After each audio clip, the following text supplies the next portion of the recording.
I had to get my blood work done, and I kept putting it off.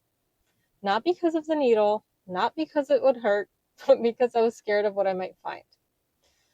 If you've ever dealt with health concerns, you know this feeling. It's not the appointment itself, it's the results that sit in your mind. For me, it was all of the what ifs. What if my numbers are worse? What if something changed? What if I'm feeling okay, but deep down something else is going on with me or my current issues have gotten worse? Once those thoughts start, they don't just stay quiet in the background. They grow louder the longer you avoid them.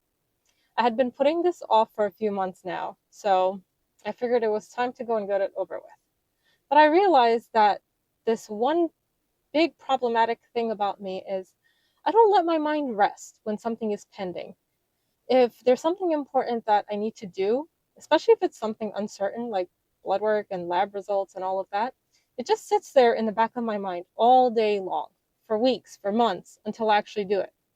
I can be doing normal things, trying to relax, be productive, but that weight is still in the background, like a dark cloud just hovering over my head. This was one of those situations, but emotionally heavier.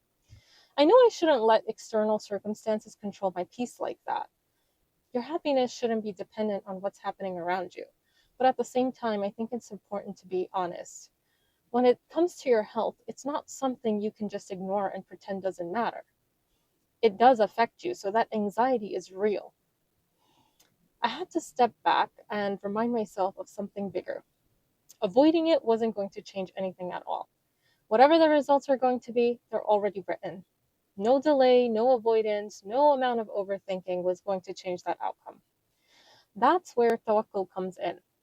Trusting Allah isn't just in moments when things are easy, when things are working out, when everything is going fine.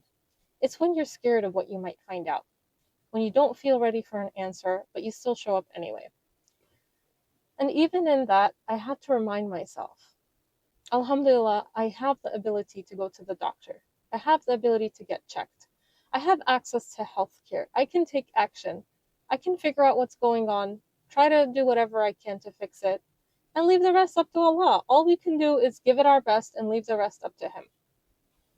So I went in and it was quick, like it always is, of course, but the anxiety did not go away just because I got the blood work done. I was still left thinking about it, waiting for the results, sitting in anxiety and uncertainty, not being able to sleep the night before the blood work, not being able to sleep afterwards. But something did shift. I wasn't avoiding it anymore, and I had done my part. And I think that's the real lesson for me, that sometimes peace doesn't come instantly after you do whatever it is you need to do. But there is a difference between carrying avoidance and carrying uncertainty after you've already taken that action. One of them weighs you down unnecessarily, and the other is just part of being human. So if you're avoiding something right now because you're scared of the outcome, I get it. I've been through it and I'm going through it and I've been dealing with this my whole life. But trust Allah to take that step anyway. Even if you're still anxious afterwards, at least you're no longer stuck in avoidance. So do your part and leave everything else to Allah.